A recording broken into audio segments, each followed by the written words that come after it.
2020, 2021, 2022, 2023, 2024. 5 ans se sont écoulés et tu essayes toujours de changer. Mais il y a une solution à cela, à laquelle tu n'as jamais pensé. Tu es confronté à quelque chose qu'on appelle la paralysie d'analyse et le contraste avec l'action. La raison pour laquelle tu luttes avec la paralysie d'analyse, c'est que la connaissance est partout et tu essaies de tout apprendre. Et cela s'inscrit parfaitement dans le contraste avec l'action, qui consiste à faire ce que j'aime appeler apprendre le programme avant de s'inscrire. Et c'est la façon la plus simple de comprendre cela. Si tu allais devenir médecin, essayerais-tu d'apprendre l'intégralité du programme avant de t'inscrire à l'école? La réponse est évidemment non. Et c'est parce que quelqu'un devient médecin en apprenant par l'action. C'est ainsi que le cerveau humain est conçu pour fonctionner. Tu pourrais regarder des vidéos sur le fait d'être chirurgien pendant les 60 prochaines années, mais si tu essayes réellement de faire une opération, tu ne saurais pas comment t'y prendre. Mais alors la question est, pourquoi les gens font-ils cela avec leur entreprise et leur vie? C'est parce que tu es constamment programmé à penser que tu as besoin de connaissances avant de vraiment commencer. La meilleure façon de sortir de ce cycle est de reprogrammer ton esprit subconscient. J'ai d'autres vidéos sur ma page qui expliquent comment faire cela. Tu dois comprendre l'échiquier de l'homme riche. Cela décompose les 6 compétences essentielles pour devenir un véritable adversaire dans le monde des affaires. La pièce la plus importante sur l'échiquier, c'est ton roi. Et la compétence du roi, c'est la vente. Quand il s'agit de gagner de l'argent, la vente est la compétence la plus importante que tu puisses avoir. Plus de 75 des milliardaires autodidactes du monde ont commencé par la vente. La deuxième pièce la plus importante sur ton échiquier, c'est ta reine.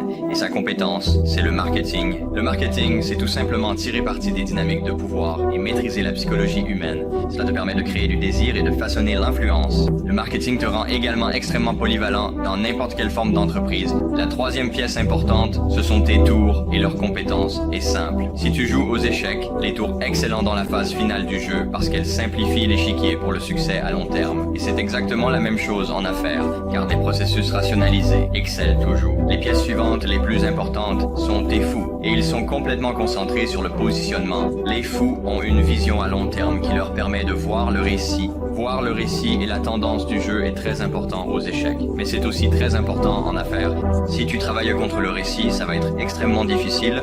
Ensuite, ce sont tes cavaliers, et leur compétence, c'est la créativité.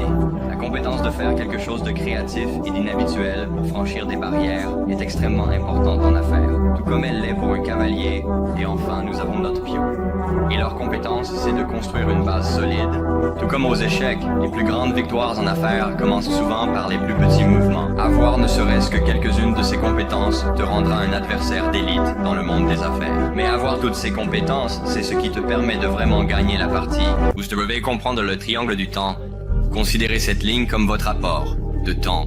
Puisque vous êtes seul, il n'y a pas tant de choses que vous pouvez faire car votre temps est limité. C'est pourquoi vous devez vous concentrer sur les bonnes choses. Il y a 7 choses sur lesquelles vous devez vous concentrer si vous voulez atteindre vos objectifs. La raison pour laquelle vous démarrez une entreprise, et c'est pour gagner de l'argent, vous êtes ici d'abord. Votre deuxième priorité devrait être la simplicité. Cela vous aide à ne pas être esclave de votre propre entreprise et à être réellement le PDG.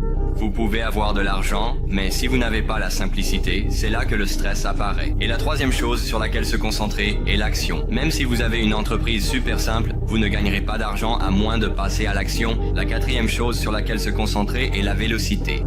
La définition est simplement la vitesse plus la direction.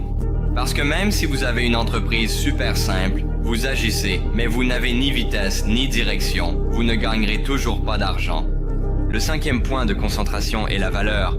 Vous pourriez agir dans la bonne direction, avoir une entreprise simple, mais vous ne gagnerez toujours pas d'argent si vous ne pouvez pas fournir de la valeur. Le sixième point de concentration est la demande. Cela consiste simplement à suivre le récit et la tendance de l'évolution du monde, parce que si vous ne suivez pas le récit, vous essayez littéralement de remonter une rivière.